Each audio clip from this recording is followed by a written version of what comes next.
Gusto niyo po bang malaman kung paano lutuin tong ginisang pansit na to? Panoorin nyo na lang po hanggang dulo itong ating video bago po natin simulan ang panonood. Paki-subscribe naman po ako. Paki-hit na rin po yung notification bell para updated po kayo dito sa mga bagong video natin. Paki-like na rin po, comment kung may natutunan. Pagkatapos pong panoorin itong video, let's do this! Hello mga katatay, yan. Please subscribe, hit notification bell, paki-like na rin po, yan. Sana po mag-enjoy po kayo sa ilang minutong panonood sa mga videos ko. Yan. Marami po kayo matututunan. Salamat, let's go! Ayan guys, i-share ko lang po kung paano magluto ng upo with pancit. Yan. Ito po yung mga kakailanganin natin, upo at yung pancit. Yan. Bago natin simulan tong video na to, pwede po bang makahingi ng isang like and subscribe at paki-hit na rin po yung notification bell para po ma-updated kayo sa mga bagong video ko. Let's go!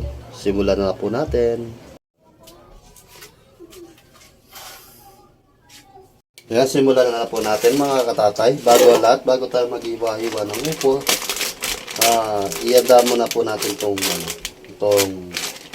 mga pansit natin. Ayan. Ayan. Kung bago ka lang po dito sa akin channel, please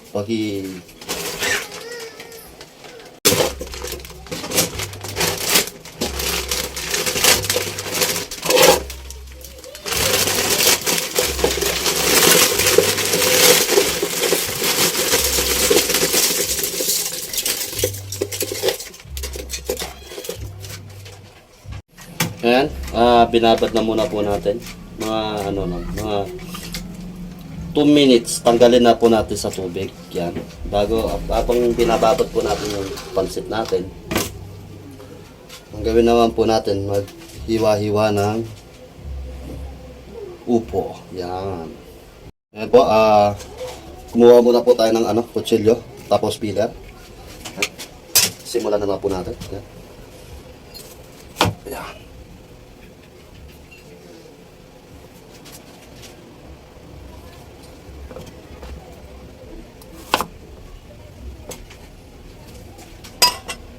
Time-lapse na po natin para mabilis yung video.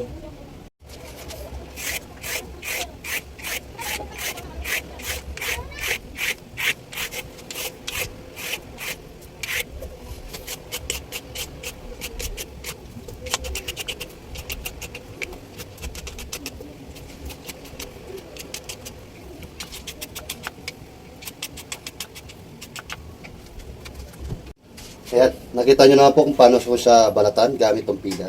Pero pa yung isang sikreto kung paano siya balatan. Yan. Tuturo ko po sa inyo. Let's go! Ngayon kung wala po kayong peeler, ito po yung isa pang sikreto dyan. Maliba po sa kutsilyo, mas madali po yung kutsara. Kahit ano pong klaseng kutsara, basta kutsara. Yan. Sinisimulan na po natin kung paano siya balatan. Yan. Kaso medyo manipis po yung pagkakabalat niya. Yan. Time-lapse na rin po natin to. Medyo matagal po ito eh. Let's go.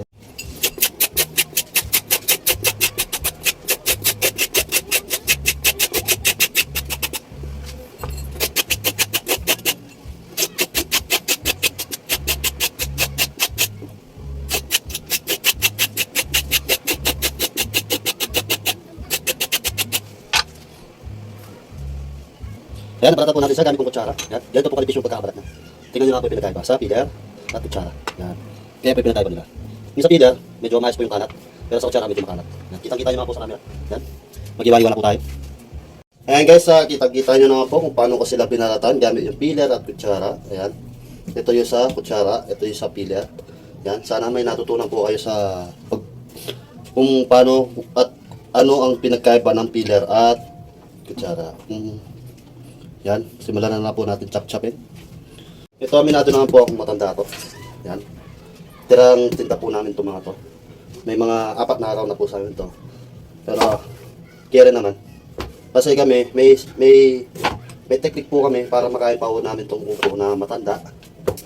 Ganito po yung ginagawa namin. Tinatanggalan po namin ng buto. Yan. Yan po yung technique. Yan. Hindi po siya maputo. Yan. Parang ang palaya lang.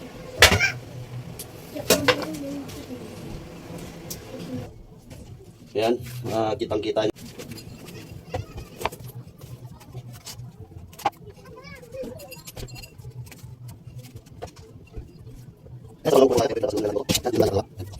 Yan. Pangalawa na po tayo. Ito. Ula ko, medyo maliliit po yung buto nito. Yan. Kasi sanay na po tayo sa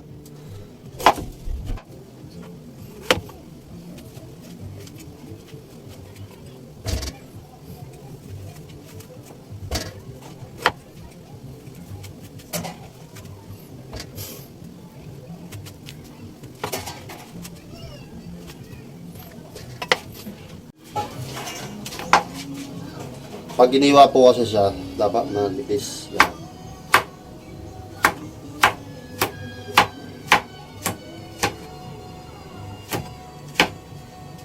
Yan. Ganyan po dapat kanipis pag niluluto nyo po siya sa may pansit. Yan.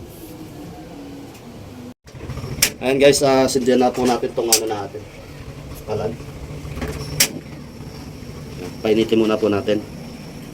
Yan, mainit na. Ilagay na po natin itong mantika, mga katatay ko. Yan. Yan. Alam niyo po ba nung unang panahon, mga lalaki po talaga yung mga nagluluto. Yan. Trivia. Yan.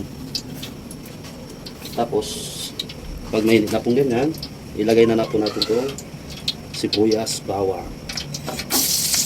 Ganyan na po kasi siya magluto. Wala naman po kahirap-hirap. Yan, yan. Yan o. Pag magkulay brown na yan, saka na po natin ilagay yung sibuyas at yung sardinas. Ayan, pag kulay brown na siya guys, mga katatay ko, ilagay na po natin itong sibuyas. Yun o. Sarap ng amoy. Sabay na po natin itong sardinas.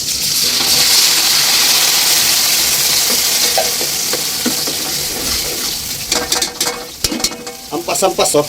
Yun ang pampasarap eh. Tapos ilagay na po natin itong mga paminta na 30 piso sa tindahan. Wala po tayong pambiling per kilo. Yan. Puro 30 piso lang. Huwag po kayo mag-alala. Puro original naman po ito. Walang halo.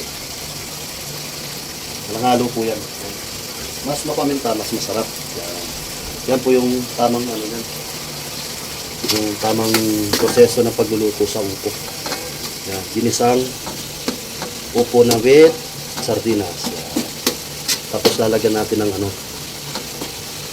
pansit para lalong sumarap. Yan. Pag ganyan na po yung itsura niya, ilagay na po natin yung iniwang-hiwang upo. Yan. Sambusan lang yan. Tapos, yung mga pampalasa. Okay, asin.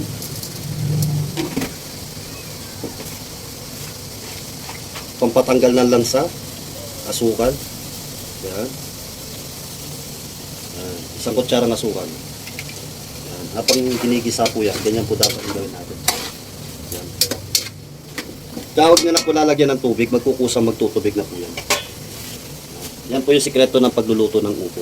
Pag tinubigan nyo po yan, ang ibig sabihin, masyado siyang matubig. Kasi yung upo, puro tubig po yan. Pero pampababa din ng presyon.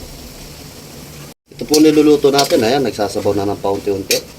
Ito po niluluto natin ngayon, pwede po siyang panangalian, hapunan, merienda, almusal. Yan. Sa mga hindi pa ako nakakaalam, yan, panoorin nyo lang po itong video ko hanggang dulo para ma-i-apply nyo po sa pagluluto nyo. Yung nilagay po natin na asukal kanina, pagpa-balance po sa langsa. Yan. Para hindi po kayo malansahan sa lasa ng sardinas. Alam naman po natin na medyo may kalansahan yan. Nilagyan po natin ng asukal. palambutin na po natin siya. Yan. Takpan na po muna natin para pantay-pantay po yung... Ayan, tignan na po natin kung ano na, malambot na. Tignan natin, mainit. Mainit. Ayan, kumuha po ako ng pot holder dahil mainit. Ayan, no? Lakas ng moist, oh. Ayan, haluin na po natin. Ayan. Ayan, no? Nagtubig mag-isa, guys. Ay, mga katatay. May isang ano po kasi ako sa Facebook. Guys po yung tawag sa ano. Pasensya na po kung nag... Ito na po, tingnan na po natin kung luto na. Yan. Yan ang sarap ng amoy. Amoy pa lang, ulam na. Yan. Medyo natuyo na po siya ng konti. Yan. Pwede nang yali yung pansit. Yan. Lakas talaga ng apoy na to. Yan, no? Kahit naka-low na po siya, sagad sa low. Yan. Ano na po siya, malakas pa rin yung apoy. Yan. Iyalo na po natin yung pansit. Focus lang po natin itong camera. Yan, yan nakapokus na mga katatay ko. Yan. Ilagay na po natin yung pampalasa. Yan, kalahati lang. Tapos isabay na po natin itong pinabad na pansit kanina. Yun, sarap yun. May nangapoy lang po, ha. Sumabit pa. Yun, i-mekos-mekos na po natin. I-mekos-mekos na minsan. Yan, Yan, Insan, i-mekos-mekos mo na insan. Yan, Ilang minuto lang luto na to. 1 minute habang hinahalo. Pag di nyo po hinalo to, masusunog sa ilalim. Ayan po mga katatay ko, luto na. Sana po may natutunan kayo sa video natin ngayon. Yan. Please subscribe po. Paki-like na rin kung may natutunan po kayo. Yan. Salamat po.